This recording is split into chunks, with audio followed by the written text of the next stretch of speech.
So Canada has a little bit of catching up to do, and there's some great stuff happening in Edmonton. There's a great example is Live Local. Jesse Rediz founded this initiative a few years ago, and Live Local is a campaign, actually a combination of several campaigns to promote local business and local economy in the Edmonton area. There's 111 local businesses that are part of the campaign, and helping us to become a little bit less dependent on complex international supply chains, et cetera.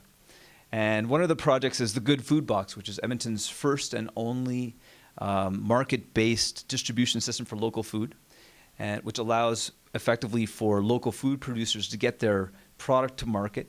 And it also provides a high degree of convenience where consumers can go online and basically order a la carte, and you'll have local product coming to your home. So beautiful, very user-friendly. And there's a lot of room for creativity, from local foods to funeral services. Serenity is an organization that was put together by over 100 churches in Calgary. And basically they got together and they said, we don't want to be making a profit off of people dying. And so they created this community-based, community-owned service that provides funeral services with dignity and keeps costs as low as possible for families, and in this way they contribute to their community. So just the kind of thing you probably wouldn't think of, but you know, a beautiful idea.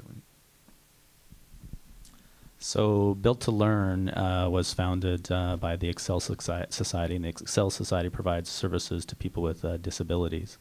And the way that they fund that now is through an organization that builds furniture and supplies for preschools and kindergartens.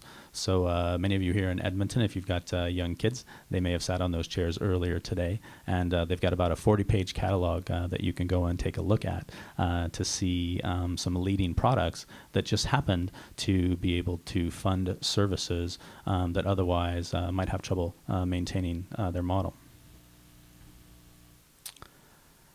The Atira Women's Resource Center is a nonprofit in Vancouver that provides assistance to women and children who are recovering from domestic violence situations. And they spun off Atira Property Management. And most people who go there don't realize that there's a nonprofit society in the background.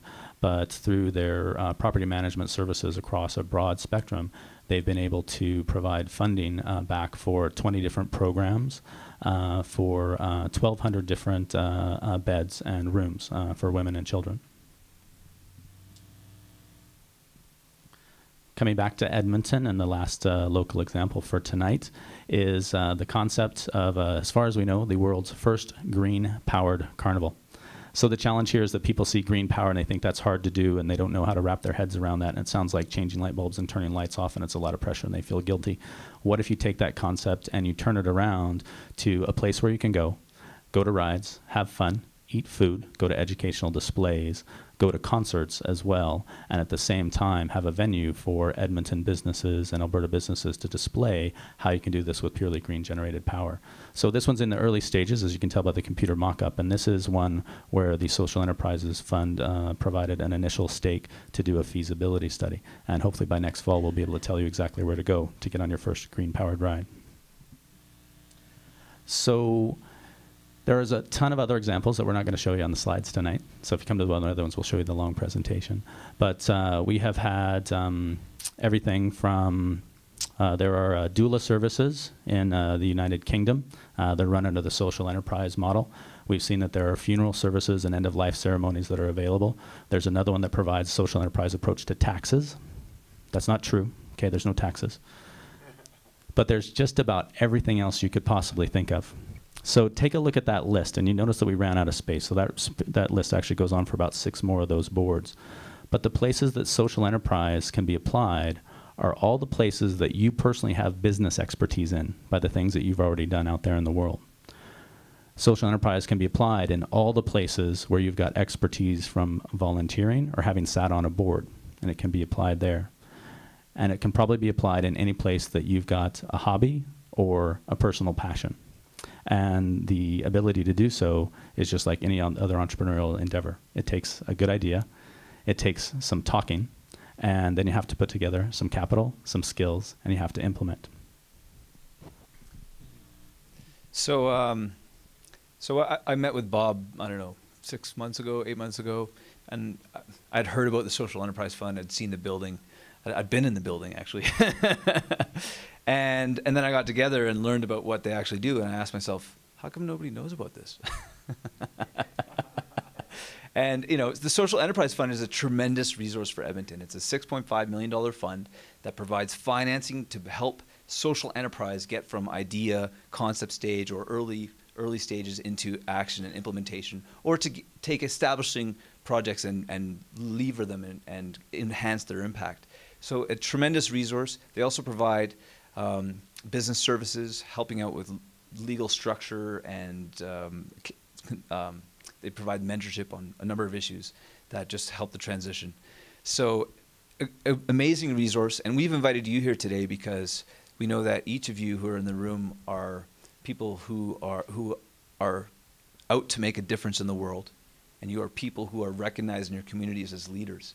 And I know that some of you have projects that are designed to create a social environmental impact. And I know that the people people in your community that also are taking initiative and have great ideas and are inspired to make a difference. And so what we're here to do is to help the Social Enterprise Fund connect with the community, establish those relationships. We want you to tap into the resource that's available. So we have this tour that we're going to be going on and a number of other engagements over the next 6 months. So please, we're asking that you inform your networks about this. Also, we want to hear your ideas. If you have some projects, if anything that we spoke about with you tonight, you identify with, you have some projects that I know that some of you are nodding your heads already. We want to know what your projects are about. We want to sit down and see how we can help you. We have at the front table, if you don't get to talk to us, we'll be here for the next 45 minutes, so we're all ears. And there's a little form out front. If for whatever reason you don't get to lay it down, you can tell us about your project. We'll follow up with you afterwards. And that's the Social Enterprise Fund here in Edmonton. Bob is a great person. He's not only a boogie boarder, he's also a really good squash player. And it's an amazing resource, and this is an opportunity. So thank you very much.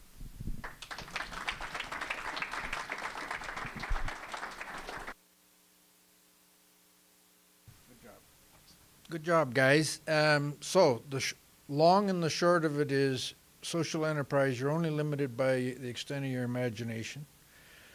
It can be scaled up very large, like Mondragon in Spain, which, by the way, was a bruised and battered community coming out of Franco. And they did this, I think they started with 500 something. And or they can be small, but it's just people wanting to make change.